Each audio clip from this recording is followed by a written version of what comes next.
And we're live here on YouTube. That was extremely embarrassing. I, so I just did a full, oh man, close to 15-minute introduction on what is going on here in this live and my journeys through Brazil, to realize that there's no one here, and because I didn't have my video streaming. I thought it was kind of strange. I didn't get any alerts of people popping in and any comments or anything. I was like, what's going on here?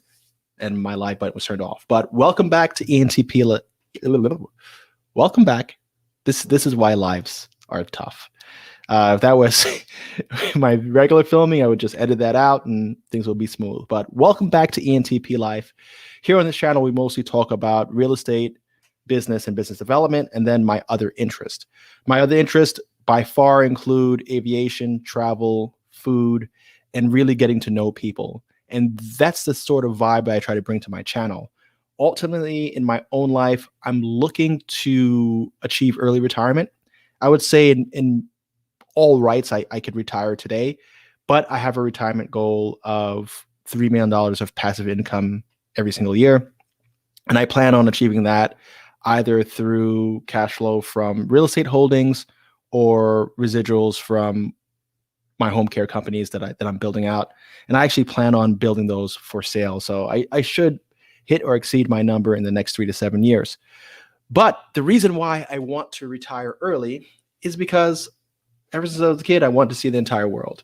And in order to travel to the over 240 countries in the world, I need to have a lot of free time and obviously a lot of money so that I'm not worrying about income and I'm able to move about as freely as I wish with my family, so that I'm able to expose them to everything that I want to be exposed to, and hopefully allowing them to have opportunities that are satisfactory and give this version of life some meaning. Another goal of mine is to have 12 properties in 12 different cities throughout the world.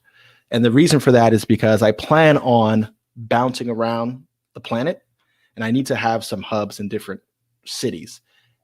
And the dream, or one of the items on my bucket list, is to live in one of these different properties for each month of my 12 of a year. That way I could cycle probably all the continents that are inhabited in 1 year and do it at the peak time. So like in Brazil, it'd be for Carnival. In New York, it'll be maybe Christmas is probably the peak season, and then kind of choosing when to be in other cities for whatever their peak season is. For instance, Greece is, and pretty much the entire Mediterranean coast is on fire during the summer. So it'd be spending maybe August in Greece, July in Italy, things along those lines. I currently have real estate holdings in the United States and Italy. Had a property in, I had control of a property at least in Medellin, Colombia. I'm probably going to get another property down there. I lost that one due to COVID. We had to give it up. It was like a Airbnb hostel sort of hybrid. Business imploded, and it didn't make sense to keep that going, keep it open. But I'll probably have another property in Colombia at some point. So I'm narrowing down where I want to be for these 12. I'm probably going to get more than 12, considering there's so many awesome cities in the world. And I haven't been to that many. I think I've been to about 35 countries. I need to see more of the world to get a sense of where I want to be. But in today's live, we're talking Brazil, and we're talking Rio de Janeiro in particular. My format is that I have a produced video that comes out at the top of the week on Sunday.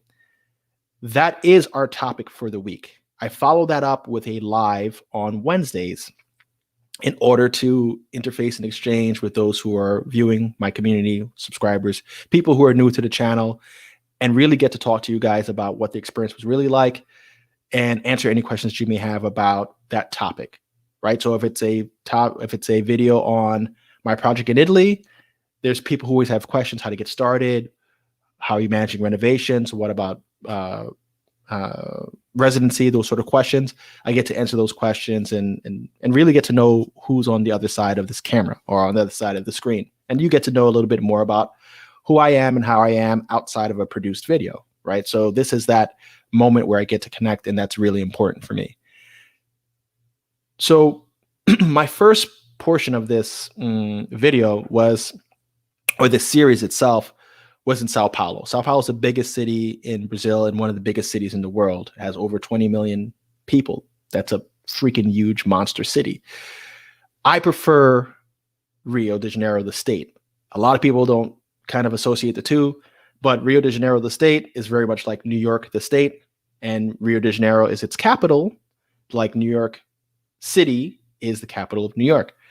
Within that Rio de Janeiro capital is their tourist zone, which is like the Copacabana area. That's what you see in pictures. That's what you see celebrated when people are mentioning Brazil. It's the most popular tourist destination in Brazil. And I like it there. It's a beautiful landscape, awesome people. The culture is a little more laid back, and it's not the same hustle and bustle of a city as Sao Paulo, like New York City, etc.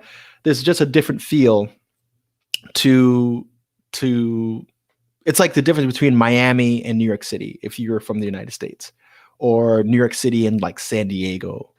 Just a completely different vibe. And I prefer the vibe of Rio de Janeiro. I like the coastline. Growing up in New York City, you're surrounded by water. On the island of Manhattan, you're surrounded by water. On Long Island, which is Queens, Brooklyn, Nassau, Suffolk, you are within miles at all times of your coast. So I'm so used to waterways being around that when I'm in a new city, I prefer to be by a coast. Sao Paulo can be by the coast, depending on where you are, but it doesn't have the same coast as Rio de Janeiro. So that's my preference. This first video that I'm covering in Rio, I'm actually going into a new neighborhood that I haven't personally stayed in. I've been to Brazil maybe like 4 or 5 times now. And every time that I stay in Rio, I've tried different neighborhoods. I tried Ipanema, that was the first time, then Copacabana, then Leblon. And I kind of stayed between Leblon and Ipanema. But in researching where to potentially live long-term, I came across Barra da Tijuca. Barra da Tijuca is just a little southwest of the main area, about 15 minutes without traffic, 20 to 30 minutes with traffic to get from Barra to the tourist zone. And the cool thing about Barra is that it looks exactly the same as the rest of the Copacabana area. It actually has nicer beaches because the water is like more blue. It's actually more blue because I guess the shelf is a little more shallow there. And it's more of a residential area. So families are there. So you don't have like that same push of tourists and locals mixing in because the tourists are there to capitalize on them. It's more of a neighborhood. And I like it there. And another thing about it is that it's even less expensive than the Copacabana region because it's not as hyped up. So you get the same views, the same beach, even better water quality for less money. So I wanted to go there and see what it was like to stay there. Now, my video covers the cost and the look and feel of that area. And today I kind of want to talk about a few things that have been popping up in my comment section related to truly the cost of living, race relations, and safety. That's probably the biggest thing that's come up the most is safety. Another thing that's come up is language. So when I'm looking at living in these other countries, the very first thing that I'm considering, this is just my aside, is what is the cost of living like? I'm a firm believer that you should always achieve to have the lowest cost of living for the best quality of life that you can have. Even though I am a multimillionaire by net worth standards and I do well, I really don't like to spend money on things. I like to spend money on things that I'm interested in, learning, maybe equipment, that sort of stuff. I'll spend money on. I'll absolutely spend money on travel. And the most money I spend is on building new businesses or accumulating assets. That's how I spend my money. I'm not someone who has like a need for a bunch of luxury items or to kind of display wealth. I kind of outgrown that. It's more important for me to pursue experiences. So when I'm looking at these other cities, I always compare cities to the cost of living of areas that I'm familiar with. I've lived in New York City for most of my life. Now I'm living in Fort Lauderdale, Southeast Florida. And by comparison, my lifestyle costs compared to my New York lifestyle costs are probably like a third cheaper here, maybe even more than a third, based on style of apartment, cost of housing, and then maybe it's about 20% cheaper as far as goods, gasoline, food, those sort of things. And even help for like childcare is a little cheaper than it would be in New York. Wages are cheaper.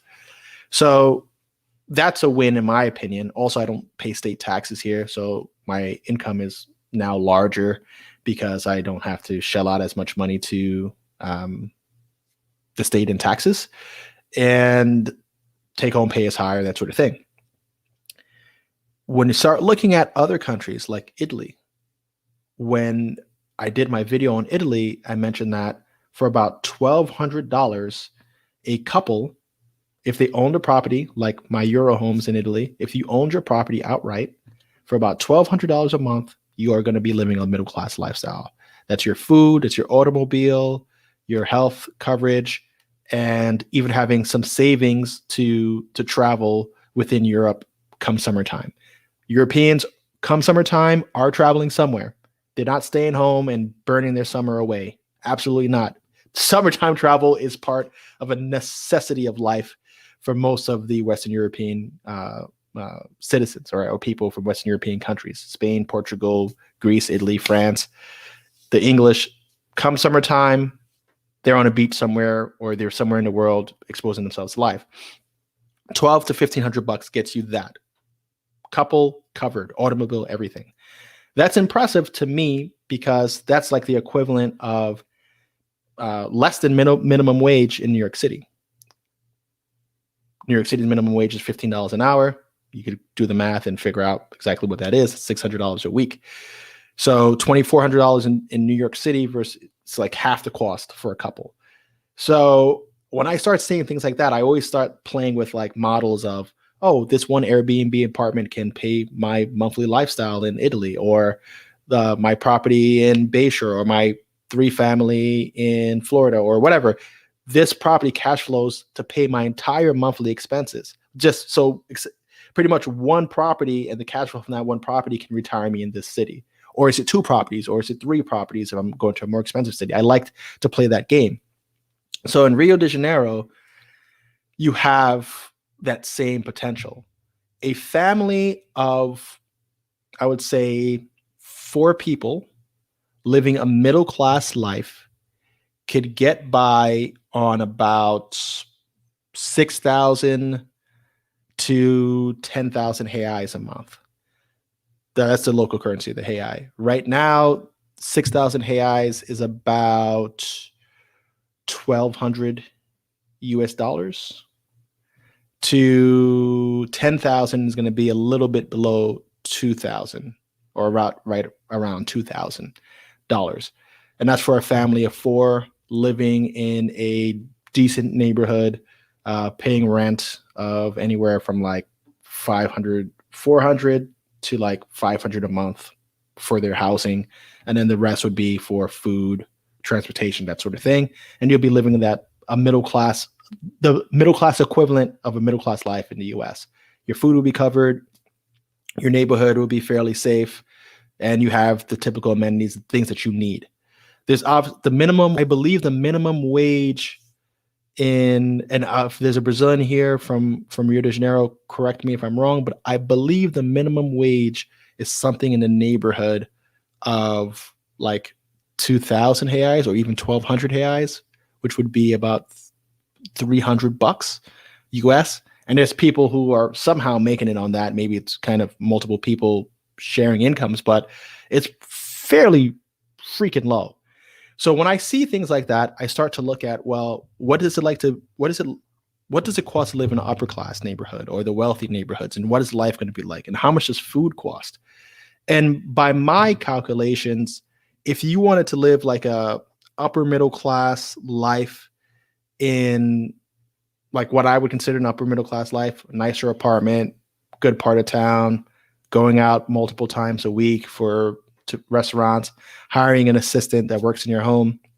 You could do that, in my opinion, from about like $2,000 to $3,000 range, which is more than Colombia by a little bit.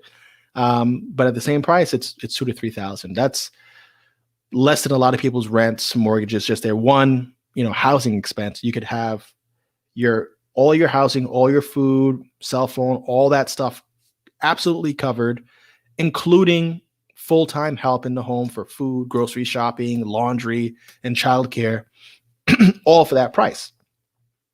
So, and like that's more or less the expat price.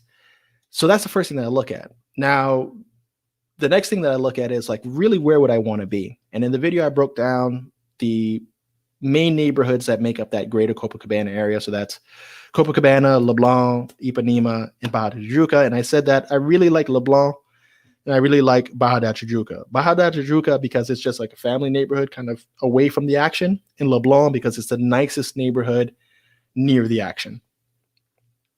That's my preference. And I would say the cost difference is probably like a 30 to 40% increase in housing cost, Leblon to Barra Da Tijuca. But when you look at Leblon's pricing, especially if you're not beachfront gets really damn expensive. But if you're not beachfront, but you're walking distance to the beach, we're talking about 3-4 blocks from the beach, prices get very, very reasonable in Leblon. And by reasonable, I mean you're paying maybe $800, $700 for your apartment, and that's like a 2 to 3 bedroom. And it's also the age of the building and the amenities, but that's kind of where you're getting in. So a 3-bedroom apartment, even for $1,000 a month in that neighborhood, is good in my opinion. You could rent out these properties for like $60 a night, $70 a night, furnished on Airbnb. More bedrooms, you might be getting closer to the $2,000 a month mark, but you don't have to pay that much. If you're just renting out an apartment directly from the owners or et cetera, you're going to get a much better deal.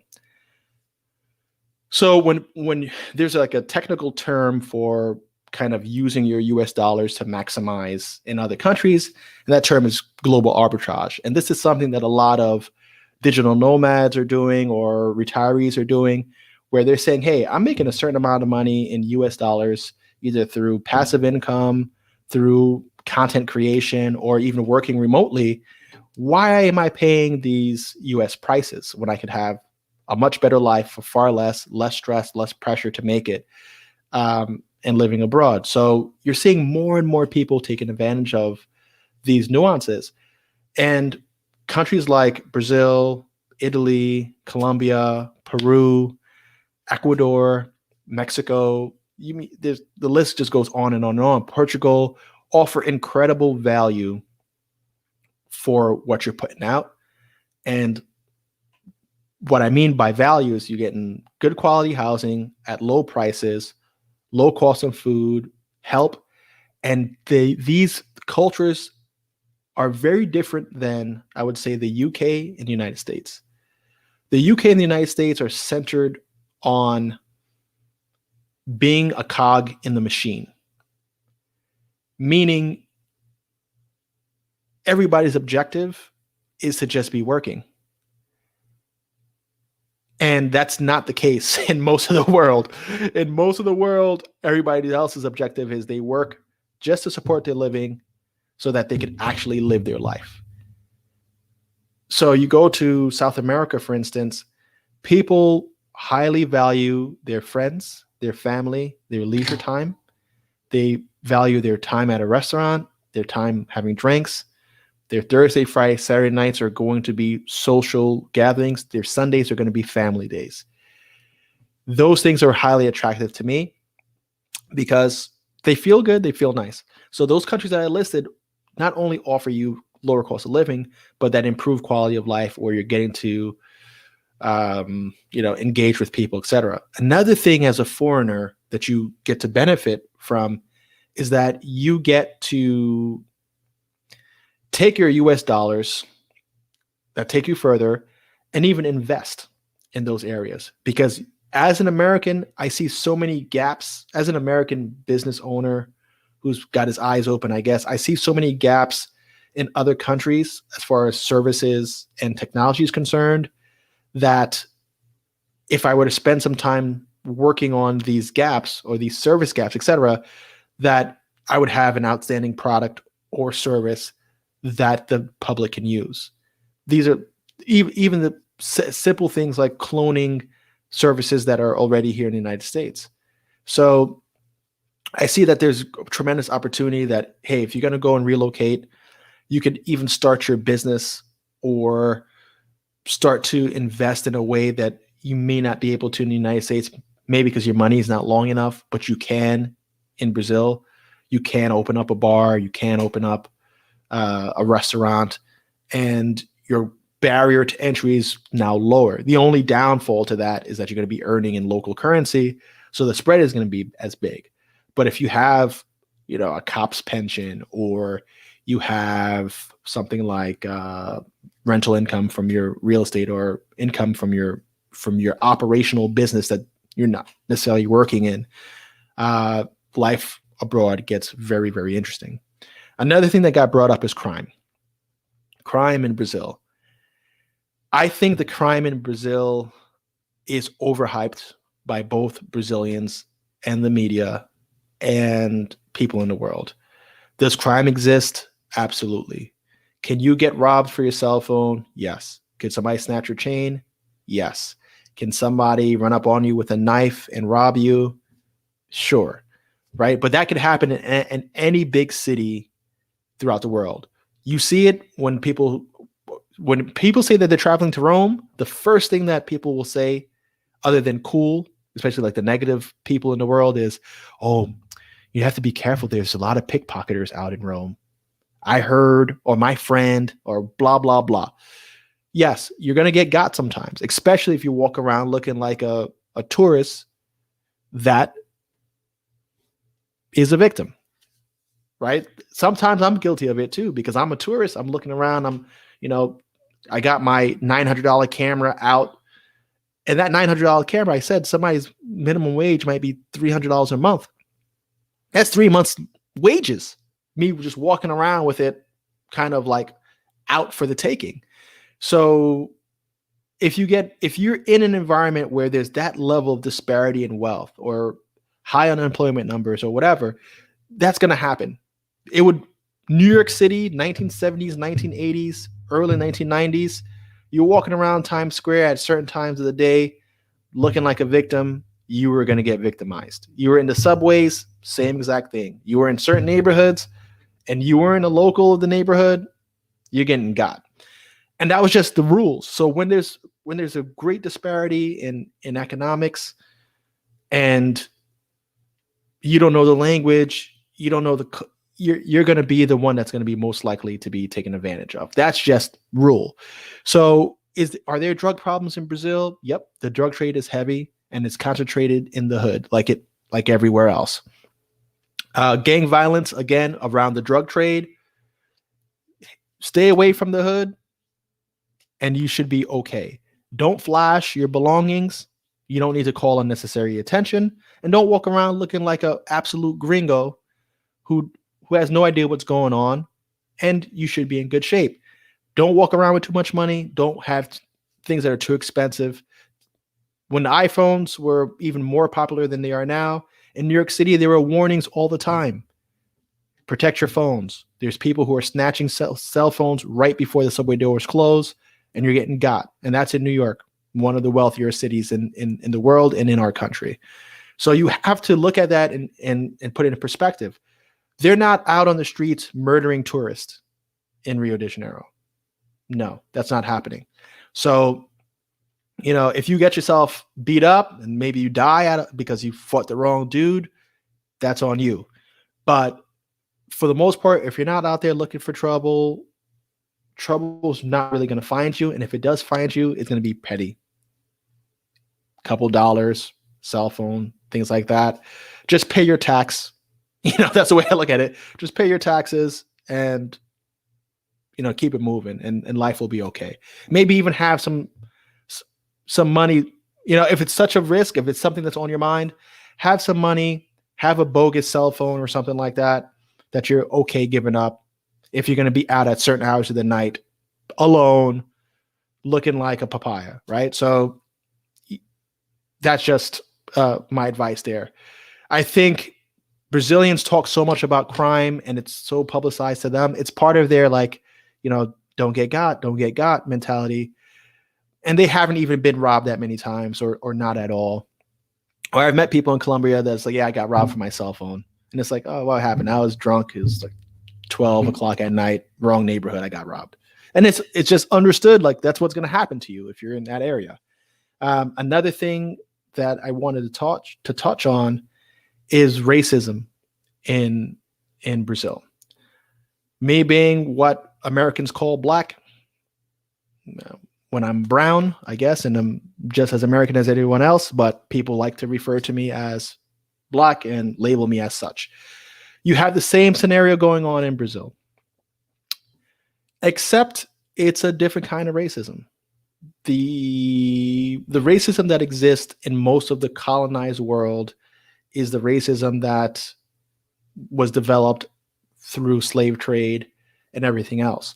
So you have a large population of impoverished people that were African slaves and a lot of whiter people who were settlers and colonizers and came over maybe with a little more education and assets. They kind of occupy the upper and middle class. And you have that like spread in that way, but it's the byproduct of that slave trade. And there's going to be some racial undertone, but it's nothing like racism in the United States. And for me, racism in the United States hasn't been that bad because I've still been able to maneuver and achieve. I'm not out there getting lynched or beaten. I may be prejudged. I may not have the same opportunities, but whatever. In Brazil, I feel even less of that. What you'll end up seeing is more of a classism issue where it's like, if you have money and you're respectful and you look the part of what middle class looks like, upper class looks like in your speech and your dress, where you're going, then that race stuff fades almost immediately. You won't find a group of people who are united in the fact that they are Brazilian.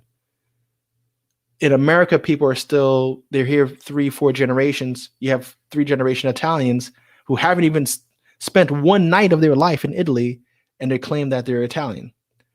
This is reality. They don't speak a lick of Italian. They haven't traveled to Italy in their life, but they're flying an Italian flag in their car. You don't see things like that in Brazil because there's a sense of national pride. Brazilians become people who were born in Brazil and live in Brazil become Brazilians. So when people think about, there's this like socioeconomic grid that kind of varies by color as being like this super racist institution, it's not apartheid South Africa and it's not, colonial USA. It's not that by any stretch of the imagination. You as a foreigner, you with an education, you with some, dollars in your pocket are going to be welcomed like anybody else. So for anybody who's kind of thinking that, get that stuff out of your mind. And I would tell you to get it out of your mind here.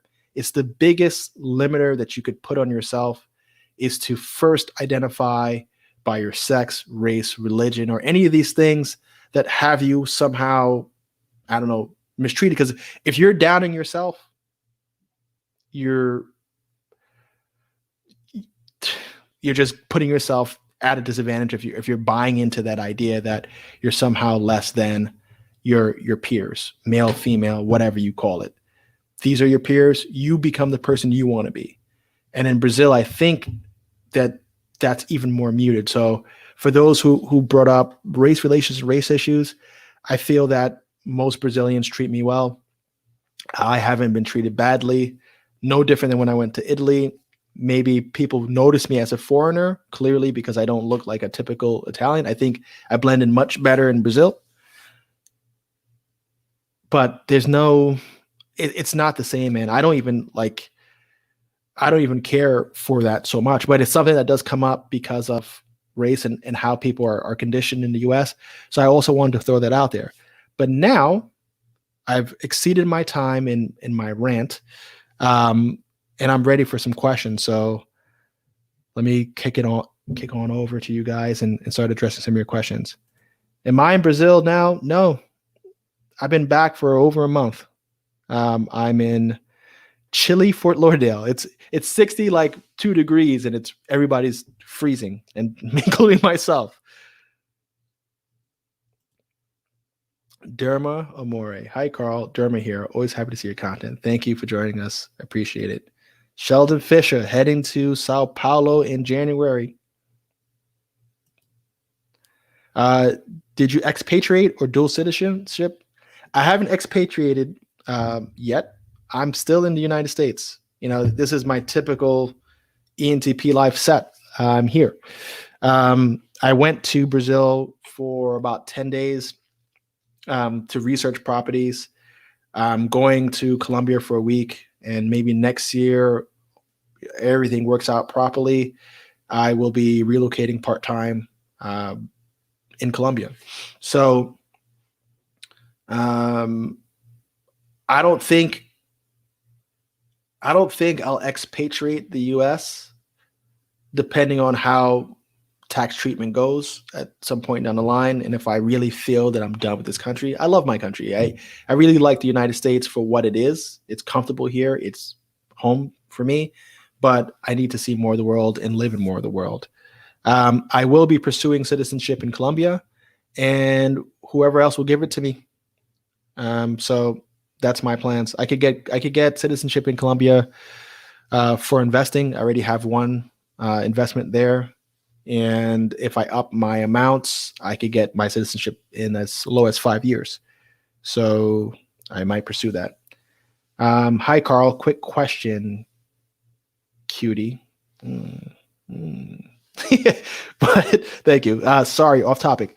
Do you need to create a policy and procedures if you're looking to start a CDPAP agency in New York? Off topic. Yes, you should have a policy and procedures in place. Congratulations. Sure, thank you. In Brazil, God, family, friends. That is what matters. Yeah, some people would change the order of that. But for the most part, those are the 3 priorities. You're right. Crime is alarming, especially by the media. You could be stolen. Exactly. You could get got everywhere. You're right again. Stay away from the hoods. Yeah, that's the rule of every city. Okay, how long were you in Brazil? I was in Brazil this time for 10 days. And that was that. So it was a quicker trip. I think the longest stretch that I've ever done was only 2 weeks. So they're short trips, more like I guess vacations. Who else is in here? We got 16 people in the house. That's really all the questions, huh? Quiet bunch. Well, if you have any other questions, let me know. Only in Rio for this past trip. This past trip, I went to Sao Paulo for 1 day. And then from Sao Paulo, I went to like Barra Da Tijuca and the Copacabana area for maybe 3 days. Then I went to Cabo Frio for 2 days, then Búzios for 3 days, then back, then out. So far in Rio, I've been to that Copacabana region. I've been to Itapava. I've been to Ilha Grande. I've been to, did I say Itapava? I've been to Itapava, Búzios, Cabo Frio. So I've had more bouncing around in the state of Rio. I think on one of my next trips, I want to go to Minas, and I want to go to Florianopolis, because I've heard good things about both places. And then I wanted to go to Nordeste. So I want to start seeing more of the country, but it's kind of hard if I'm shooting out for 5 days, 10 days, 2 weeks. The fact that I'm here in Southeast Florida now, my flight time's only like 8 hours, but still, when I was flying from New York, it was like 11 hours, 14 hours, depending on layover times. So that would kill me a lot. And I do work a lot. So being away for too long can be problematic, which is, again, why I need to retire early. You could get your visa in Brazil as an investor as well. Yes. What is the cash requirement? I know that is it $1 million reais or is it $500,000 reais? What's the amount? Check out the private airfields. Yeah, I would, but my Cherokee 235 cannot make that trip. It could make it, but it would cost me a lot of money and time just to get myself there. And I haven't even done international flight yet. I got my international tags, but I've yet to do the Bahamas. I've yet to do Cancun. I want to do that trip from Florida Keys or Key West to Cancun. It should be about a 2.5 to 3 hour run. If I have good weather on both sides, I'll do it one time. That would be a pretty fun trip. And I'm not IFR rated, so I'm not instrument rated. So I don't want to be in that scenario where I'm making international flights in my old single engine plane across a lot of water without an IFR rating. I feel like that's kind of pushing it. But when I do get my IFR and I do get my next plane, which is either going to be a Malibu, Piper Malibu, or Cessna TTX or Columbia 400, whatever you want to call it, I most certainly will be getting my instrument rating and will be taking chances with longer trips like that. And once I have my retirement moment, you're going to see me in that Pilatus or a Vision Jet and I'm out. That's when things are going to get fun. There are some other great areas in Rio than Copa, Ipanema, Leblon, and Baja. Yeah, I'm aware. Where else would you recommend? Because like I said, I've been to Cabo Frio, Búzios, Itapava, Ilha Grande. What other areas do you recommend?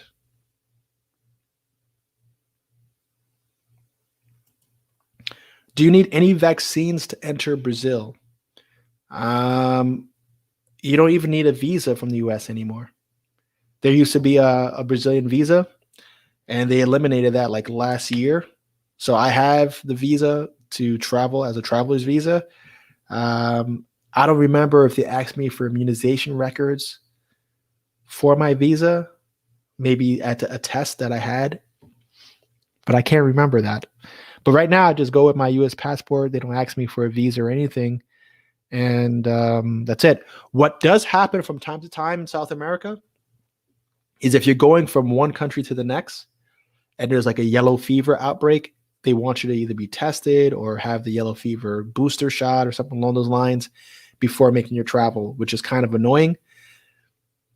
So you might want to check that. If you're going from like Brazil to Peru, or Brazil to Colombia or Brazil to Argentina, and there's like yellow fever outbreaks or even the other way, they get weird sometimes with requiring that.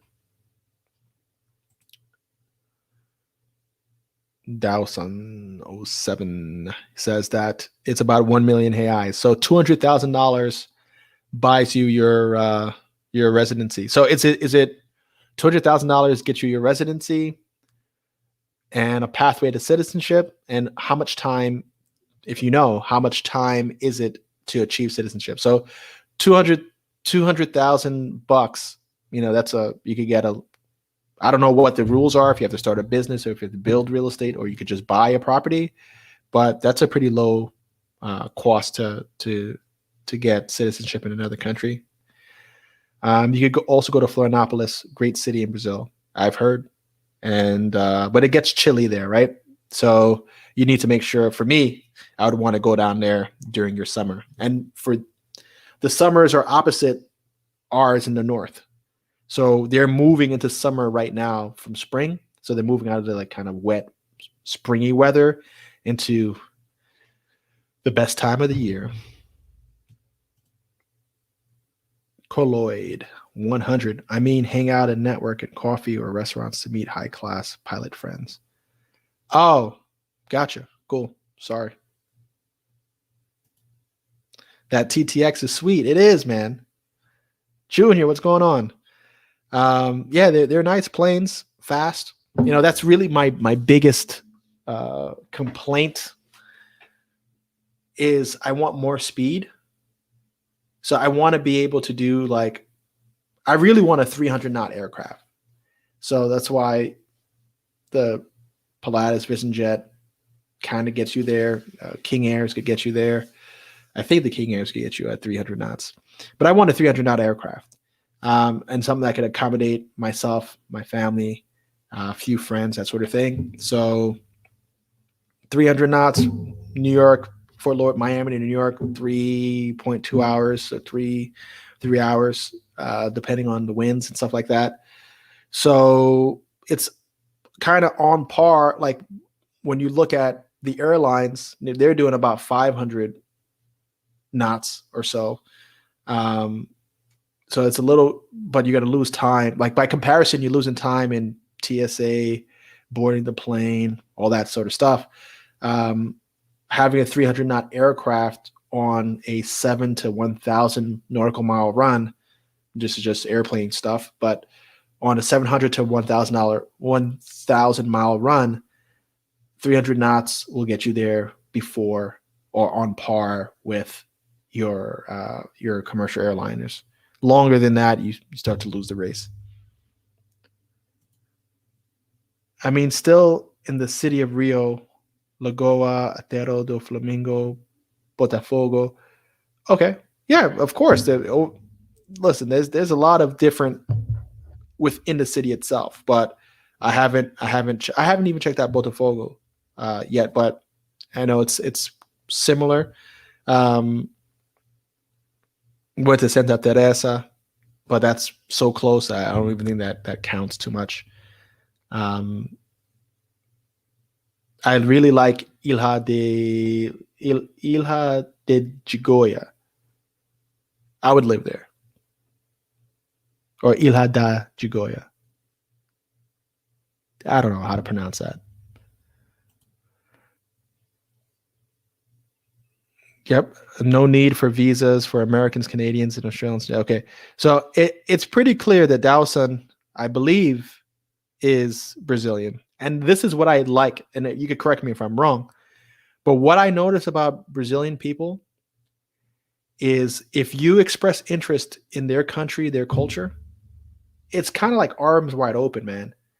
Even the criminals, right? If you were hanging out with the criminals and you're like, yo, man, let's go drink and hang out and whatever, man, rather than like you might be able to negotiate yourself out of a robbery for a good time.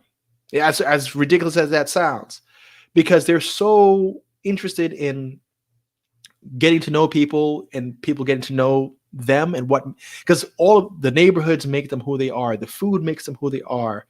The music, the customs, there's like an expression, like the worst thing you could do is ask somebody from Rio, how's it going? Because they're going to stop and they're going to tell you how's it going. They're going to tell you about their issues with their grandma and their mom. And then all of a sudden you're friends. That's the way that culture is. So I would guess based on how he's volunteering information and promoting different neighborhoods that he is Brazilian, and he's here because he's either interested in my channel, interested in the topic, and wants to talk more about his country. And that's, to me, I love that. That's cool. For citizenships, 5 years. Colloid, get high class local contacts.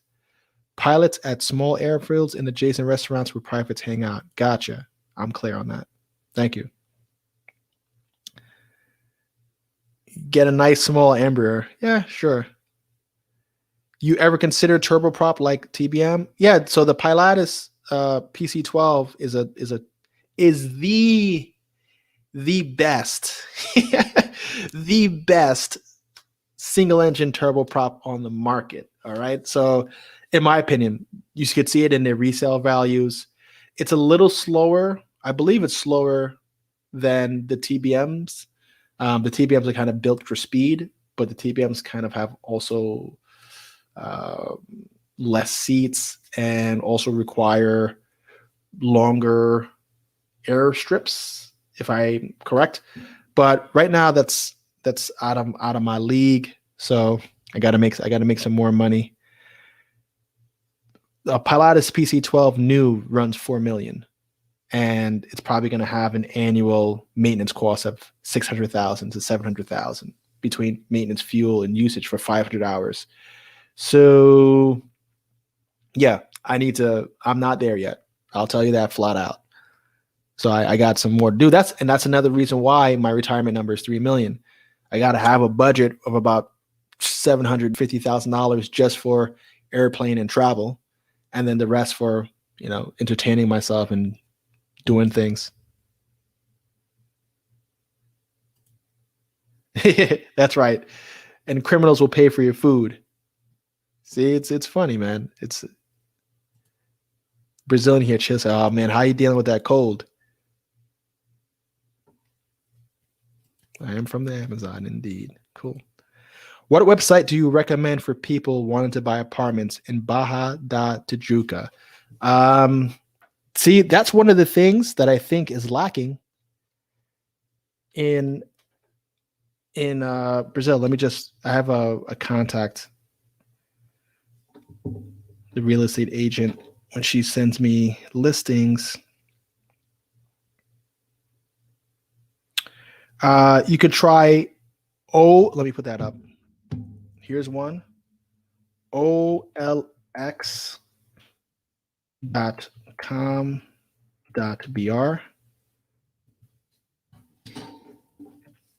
One site. Let me just see what else I got here.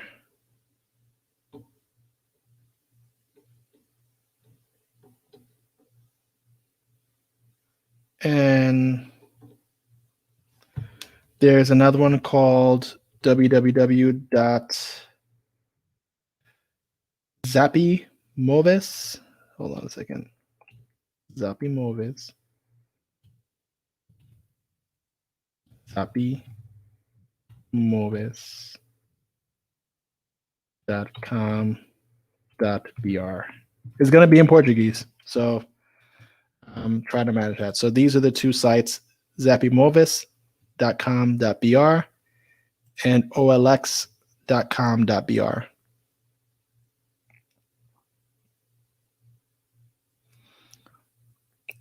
Yeah, go. You know who you should check out?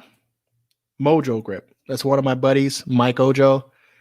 He's actually building his own plane right now, or I think he completed the build already. The Mojo Sling, and he covers a wide range of automobiles. He does not automobiles. He does plane reviews. He mostly does piston aircraft because that's going to be the most common and most accessible and most realistic for people. But he does cover some of the turboprops, and he does cover some jet aircraft every now and then. So you might want to go check out Mojo Grip's page, MOJO space grip, GRIP, Mojo Grip. And you can see, you'll see the price range, you'll see kind of the cruise speed, those sort of things. The price range, cruise speed range, how many people could sit comfortably. So if you want to go on a deep dive of that, you can. So check out Mojo Grip's page. I wonder if there's any other questions here. Another notorious question is dating in Brazil. All right, how did I miss this one? Sonic Boomin.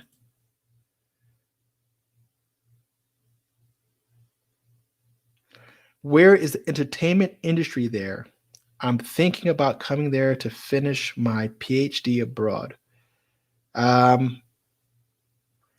I know a lot of the novellas are filmed in Barra da Tijuca. I don't know if that qualifies as entertainment. Um, but I really don't know. That might be a better question for Delson. If you have an answer for that, as to like where is it like, are you saying like the Hollywood or the Vegas or like the Broadway of Brazil? Is that kind of what you're alluding to? Yeah. So people also ask about dating in Brazil, and from what I could gather, it's kind of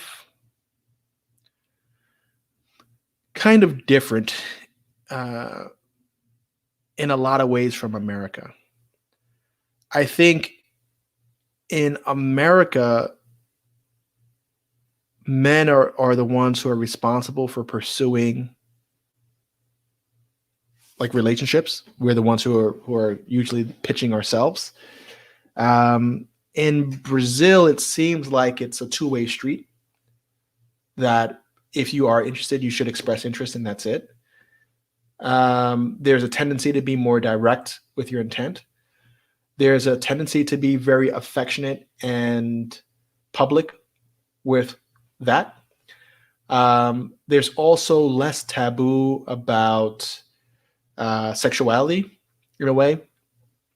I know a lot of people kind of over sexualize Brazil because it is a pretty sexual country.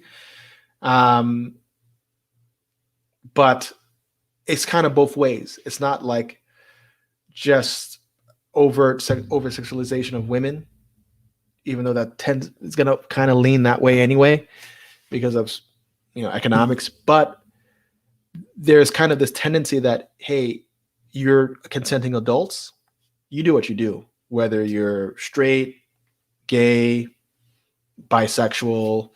Um, if you're just looking to hook up, be clear with what your intentions are. Because in America, for instance, a guy may meet a woman. I hate this stupid thing. I need to get like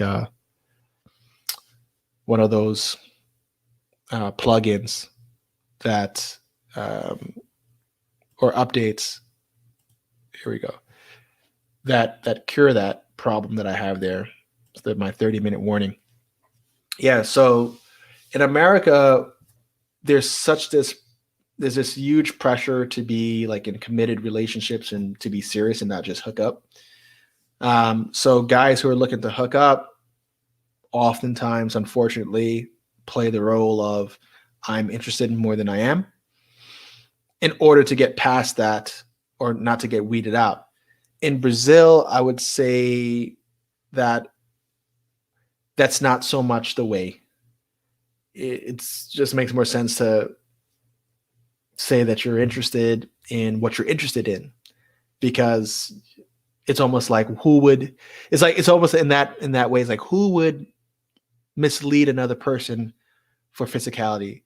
And maybe people just want to hook up too. So there's not that taboo of hooking up as much as there is in the United States. Of course, there's still going to be your traditional Christian thinking because it is a predominantly Christian country, but it's not the same. And another thing that I would say, from the looks of it, it's still a very, and I would say this is probably the trend in all of South America. It is still relationships and dating and marriage and love and all that still have very defined gender roles.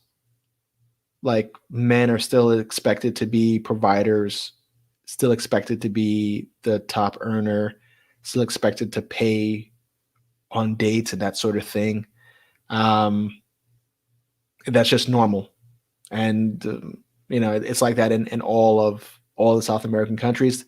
I would say in the United States, by comparison, there's more kind of equality further down the line. In South America, including Brazil, there's more like defined gender roles in relationships. Men do this, women don't do this. Men have to provide, women have to kind of accommodate and look good. So for people who don't really like misogynistic cultures, that could be off-putting. But at the same time, it is kind of how it is there. So you have to kind of accept that that's how it is. Um, but I think if someone is going to Brazil to find love, they will find it because people do form relationships there. It's not a cold culture where you go there and you're not going to meet someone who may be interested in you. That's not going to, unless you're a very unattractive, mean dirtbag of a person, you may not be able to find a partner. But I think for the most part, if you're fairly healthy looking, nice person, you speak the language, that would take you a long way to forming a relationship. A lot of people in Brazil do not speak English, just like a lot of people in America don't speak anything other than English. It's that sort of place. If you're looking for love, make sure you speak the language, make sure you understand the gender roles, be genuine, and state your intentions. And I think if you do all those things, you have a chance at love, because nobody wants to, relocate to a new city if they're not moving with their partner. Of course, they don't want to move to a new city and be lonely. People do crave friendship. People do crave intimacy. So it's important for us to talk about that, because that's going to be a real need that needs to be addressed. And that's like another thing that people tend to ask. Okay, let me answer some last questions here. Okay, so this is going to be it, because I promise I'm going to finish in an hour today. Natalia, Natibala, 2007. Thank you. I've noticed that some of the most basic things in Brazil are hard to find online. Do they try to keep people from seeing these things online, or is it lack of basic infrastructure? Okay. Excuse me, I always burping on this freaking live stream. Okay. Let me see if I can answer this properly. I've noticed that some of the most basic things in Brazil are hard to find online. You could expand on that as to what is basic. Do you think they try to keep people from seeing things? Okay, no. Brazil has a pretty protectorate economy, so they have high tariffs on imported goods. So they would prefer things get produced locally and sold locally than importing everything that seems to be pretty basic. And when those things are imported, they tend to be highly priced, and the average earner is a low earner.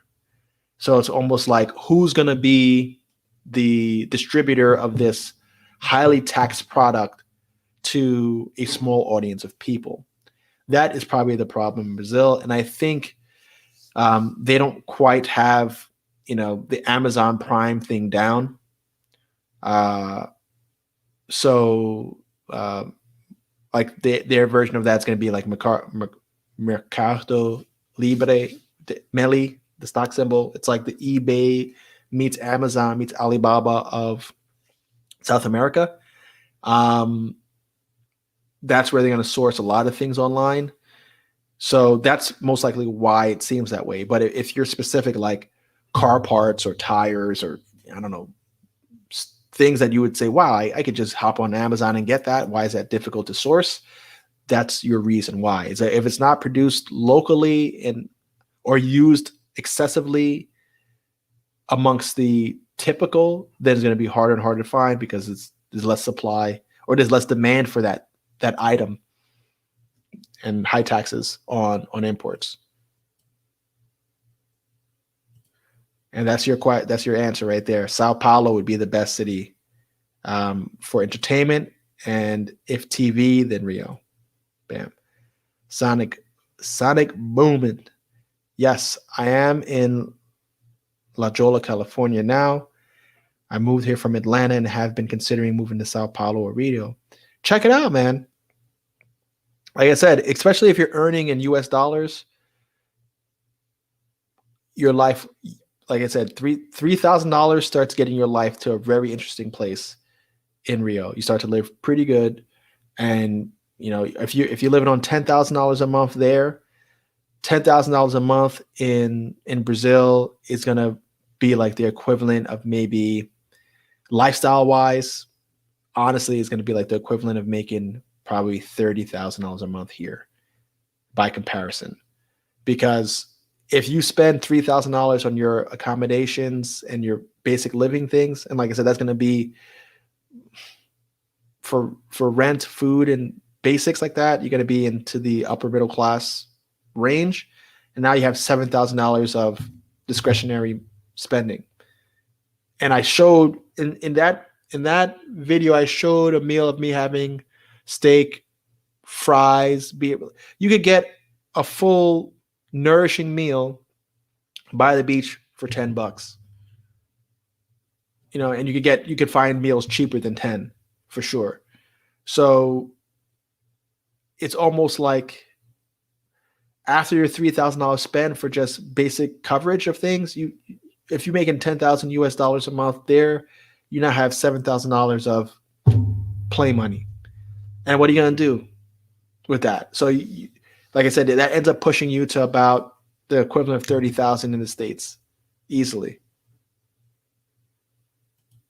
Sonic Boomin', I have to figure out the best way to move my production studio there and where it would be best served doing it. I'm also a Marine veteran. Hope you got it. You got some payments coming in. Dowson, depends on what you're looking for. Rio and Sampa are good options. Awesome. Sonic, you should try Sao Paulo for sure.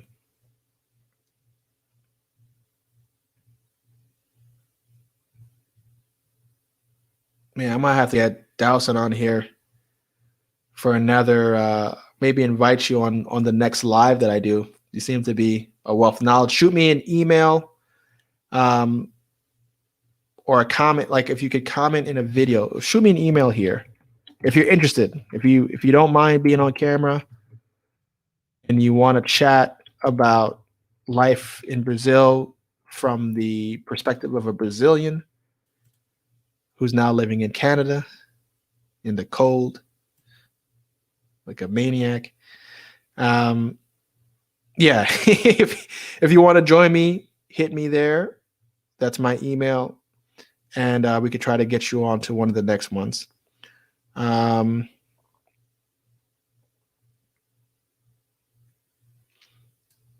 He said it has a bit of both. Thanks, Nelson. I appreciate the insight.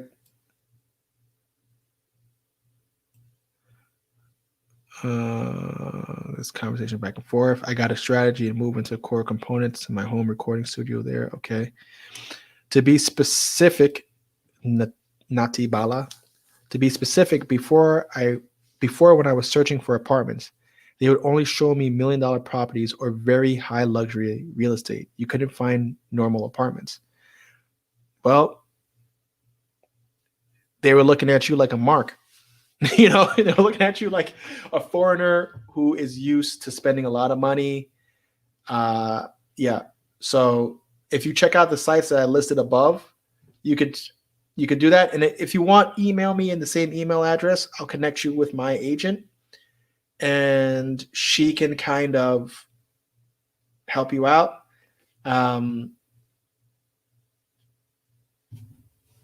So all I can say about that, this property is way, way cheaper.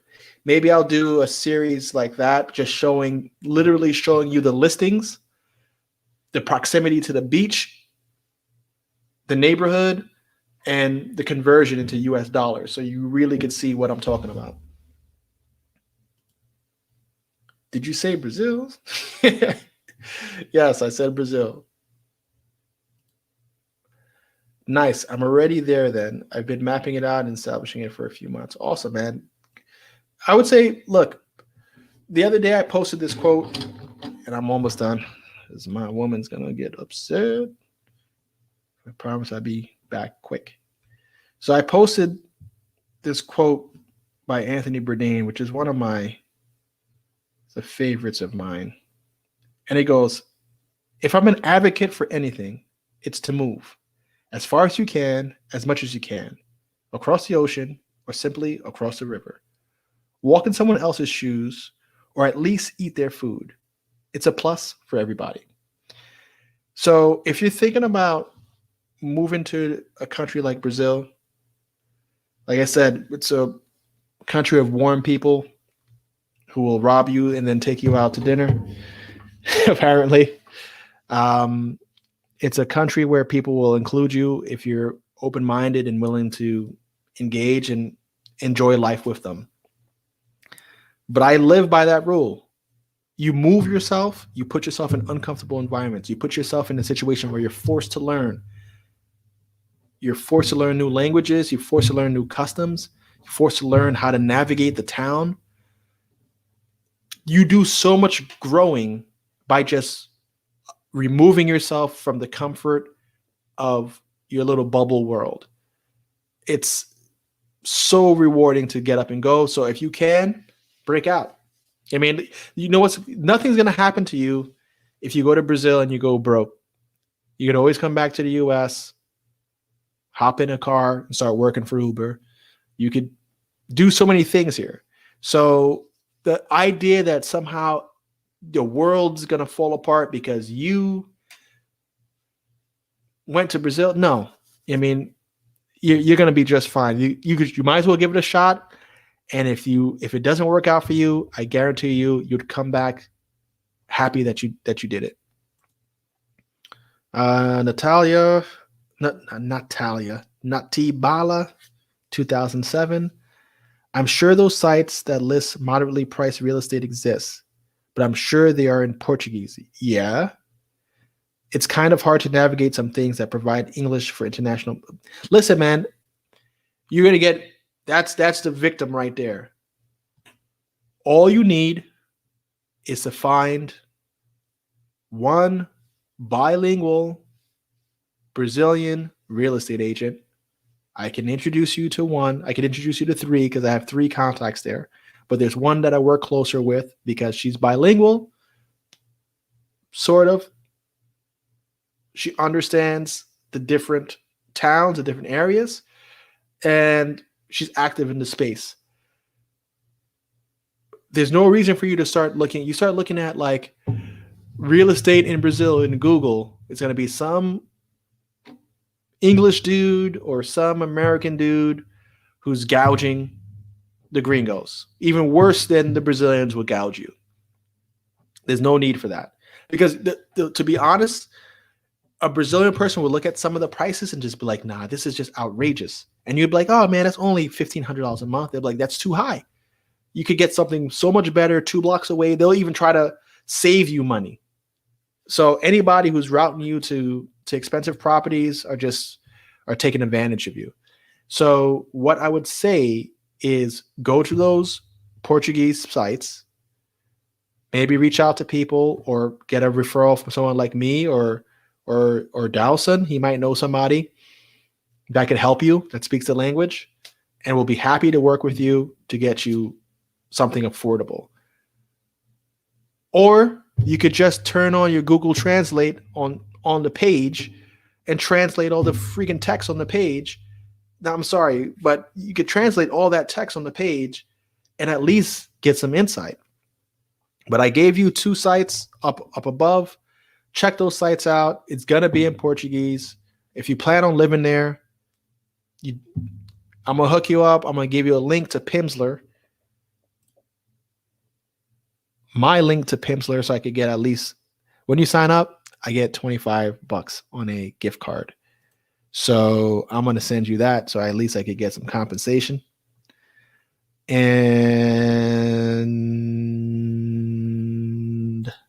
let me find this. Let me find my Pimsleur link. And I love Pimsleur. That's how I learned how to speak Portuguese.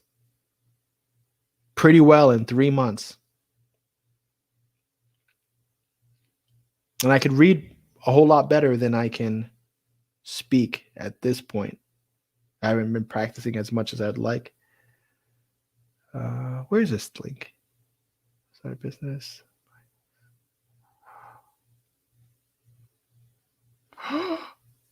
I don't even have my Pimsleur links up here. This is insanity. How did I do that? Man, oh man. What a fail.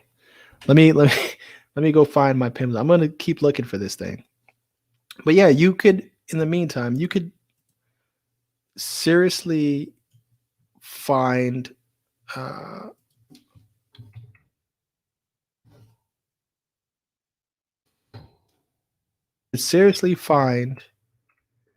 really good priced real estate to rent or to own in those in Rio online. Okay, here we go. Here's a free trial link that if you register, I get something. Allows me to buy like 10 caipirinhas the next time I go. Bam. You could just check that out. If you guys want to learn how to speak Portuguese, Spanish, Italian, whatever, you could do a monthly subscription. I love it. Everybody that tells me that they can't, vamos falar em português. Eu acho que não. Agora precisa praticar mais e não posso falar depressa. E tem muitas pessoas que aqui que não entendo, que não entende. So no. But if I was there and practicing more, I'd feel more comfortable going and talking. But I can handle myself. Você está falando bem português. Obrigado.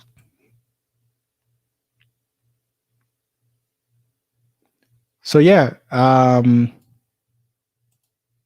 thank you. Thank you.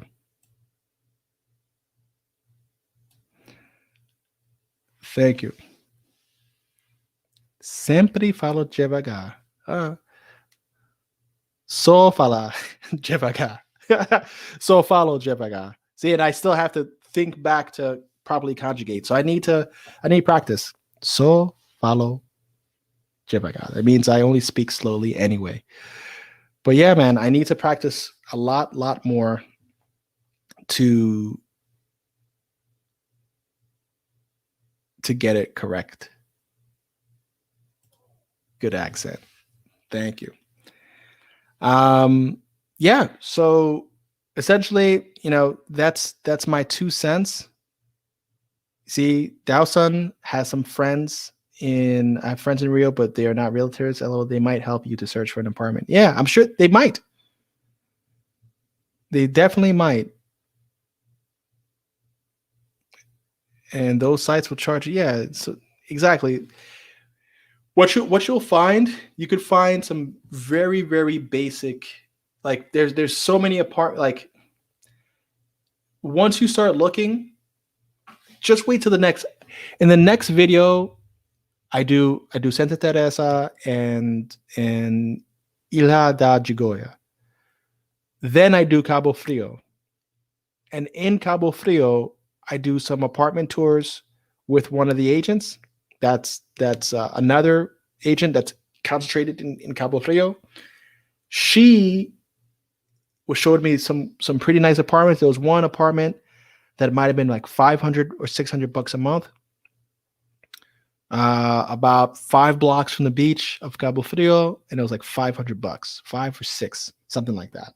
2-bedroom apartment, indoor pool, sauna, gym, newly built, $500, $600 a month. There's definitely inexpensive properties and high quality.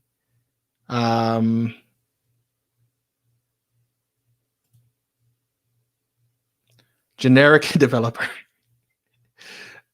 It pays the bills. What is the safe cities in Brazil? Low crime. I always hear that Florianopolis is pretty safe because Florianopolis seems to be on average, higher earners. That's what, at least what I've been told, that Florianopolis is pretty advanced as a city. So you might want to look at Florianopolis. But we went into the whole safety thing. Just mind yourself. Don't flash. Don't walk around looking like a victim, and you should be okay.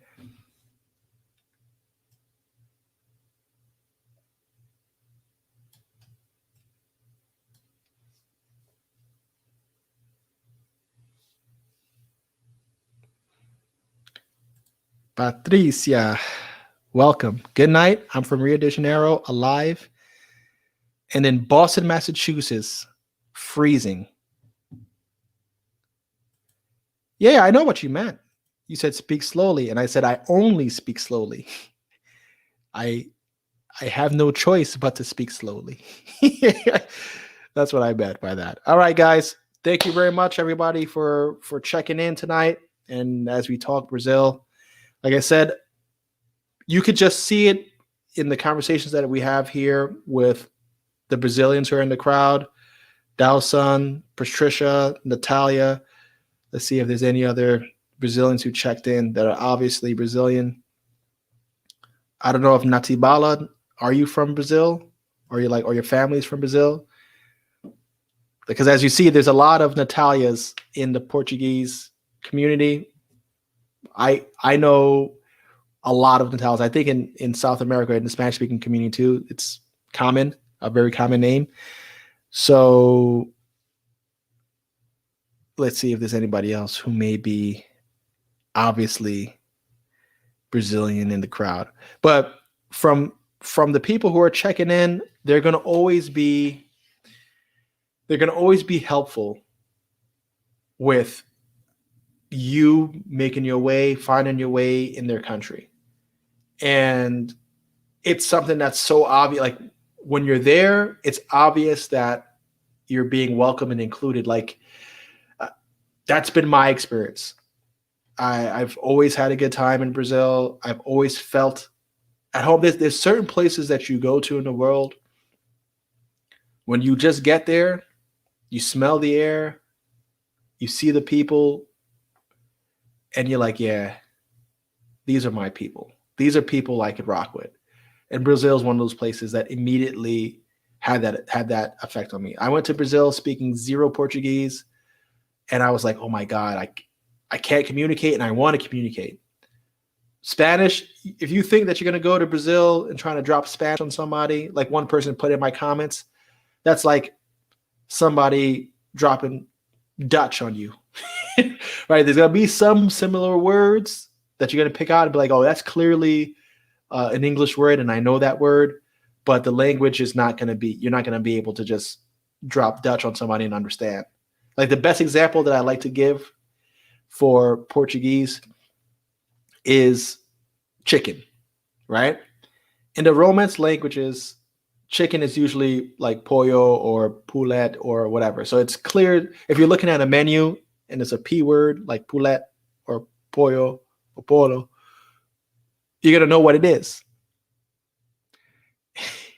In Portuguese, it's franga. So it's like, what is franga, right? It wasn't clear to me that franga was chicken. Another thing is the days of the week. Domingo, okay, it's clear. That's Sunday. In French, it's dimanche. In Spanish, domingo, same thing. Monday in French is lundi, L-U-N. Spanish is lunes, L-U-N-E-S. In Portuguese is segunda-feira, which is totally inconsistent. So it's like there's certain things that are just different. Also, the accent, is very different. R's aren't rolled. R's are pronounced H's. Like instead of it being Rio de Janeiro, or Rio. How would I say that? Rio de Janeiro. It's Rio de Janeiro. And depending on what city you're in, the R accent is going to be pronounced differently. So it's a different language. I would encourage that you learn the language. If you learn the language, you will be embraced. But that it is it for this installment of ENTP Life. Once again, thank you everybody for checking in. Dow's son will be in touch. I'm from Rio de Janeiro and live in Boston Bay. Yeah. Frango. Carne frango. Okay. Is it frango? I thought it was franga. You see? You see how much of a derelict I am? I thought it was franga, but frango is chicken. Brazilians are very genuine to help foreigners. If they know you're not from Brazil, they will give you the world.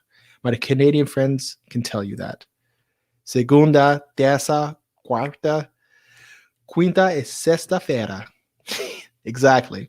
Or exactly.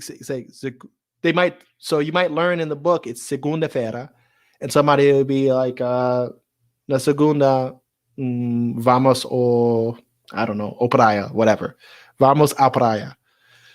And you'd be like, "No, segunda, what the hell?" In a second, like if you don't know that, you're gonna be like, "I don't know what the hell this person's talking about." And Duolingo, I don't really like Duolingo myself. If you haven't tried Pimsleur, download the free version today. Try one. That should be a challenge for everybody who's in here considering Brazil, who's thinking about it. Download Pimsleur, the free version. Do one Portuguese lesson. Lesson number 1. 30 minutes. And then get back to me and tell me if you liked it or not. Because Duolingo will start you out with things like milk, boy, girl. Pimsleur is structured conversational. But anyway, I got to go. Bye-bye. I'll see you in the next one. Take care.